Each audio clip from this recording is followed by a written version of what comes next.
Assalamualaikum warahmatullahi wabarakatuh. Perkenalkan, nama saya Amina Sasabila dari 11 3 akan menjelaskan tentang model OSI layer.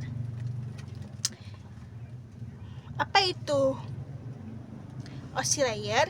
Model OSI atau Open System Interconnection menggambarkan bagaimana informasi dari suatu software aplikasi di sebuah komputer berpindah melalui sebuah media jaringan ke suatu software aplikasi di komputer lain. Model referensi OSI ini digunakan untuk menjelaskan cara kerja jaringan komputer secara logika. Model ini diciptakan berdasarkan sebuah proposal yang dibuat oleh International Standard Organization (ISO) di Eropa pada tahun 1977 sebagai awal menuju standarisasi protokol internasional yang digunakan pada berbagai lapisan. OSI 7 lapis, OSI 7 layer. Yang pertama ada fisikal. Layer fisikal melakukan dua hal, yaitu mengirim bit dan menerima bit. Bit hanya mempunyai dua nilai, 1 dan 0. Kode Morse dengan numeris. Layar fisikal berkaitan langsung dengan besaran fisik seperti listrik, magnet, gelombang. Contoh protokol berupa hardware, koneksi jaringan seperti kabel, LAN card, dan hub, dan sebagainya. Yang kedua, layer data link, memastikan bahwa pesan-pesan akan terkirim melalui peralatan yang sesuai di LAN, menggunakan alamat perangkat keras hard address, dan menerjemahkan pesan-pesan dan layer network menjadi bit-bit untuk dipindahkan oleh layar fisikal.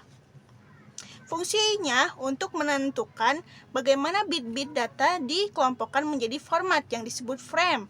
Contoh protokolnya Ethernet 802.2 dan 802.3, token bus 802.4, token ring 802.5, dan demand priority 802.12. Yang ketiga adalah network. Layer network yang disebut layer 3 mengelola pengalamatan peralatan, melacak lokasi peralatan di jaringan, dan menentukan cara terbaik untuk memindahkan data. Artinya layer network harus mengangkut lalu lintas antar peralatan yang tidak terhubung secara lokal. Dan router, yang adalah peralatan layer 3, diatur di layer network dan menyediakan layanan routing dalam sebuah internet network. Yang keempat adalah layer transport.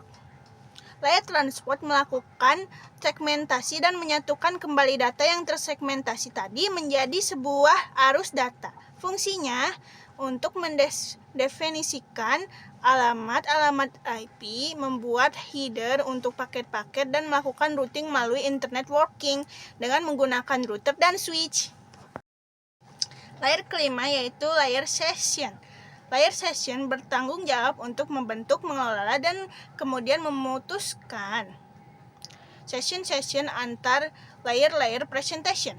Layer session juga menyediakan kontrol dialog antar peralatan atau titik jaringan node untuk mendefinisikan bagaimana koneksi dimulai, dipelihara, dan diakhiri. Selain itu, di level ini juga dilakukan revolusi nama. Contoh protokol ADSP, AppleTalk Data Stream Protocol. PAP, Printer Access Protocol, protokol untuk printer PostScript pada jaringan AppleTalk.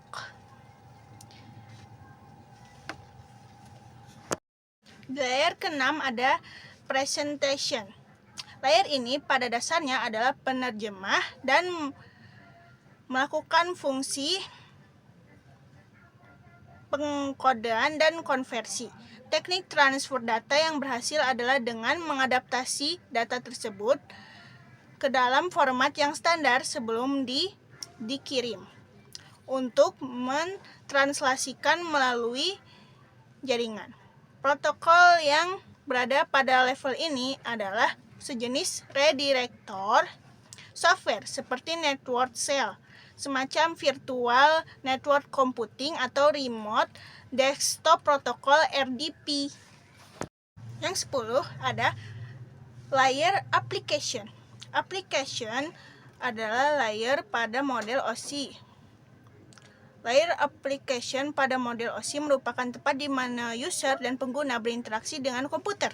Layer ini sebenarnya hanya berperan ketika dibutuhkan akses internet seperti contoh Internet Explorer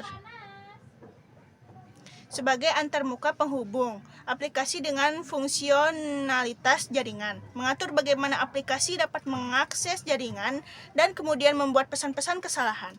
Pada layar ini, sesungguhnya user berinteraksi dengan jaringan. Kesimpulan, model referensi OSI digunakan untuk menjelaskan cara kerja jaringan komputer secara logika. Itu saja dari saya. Mohon maaf bila ada salah kata. Wassalamualaikum warahmatullahi wabarakatuh.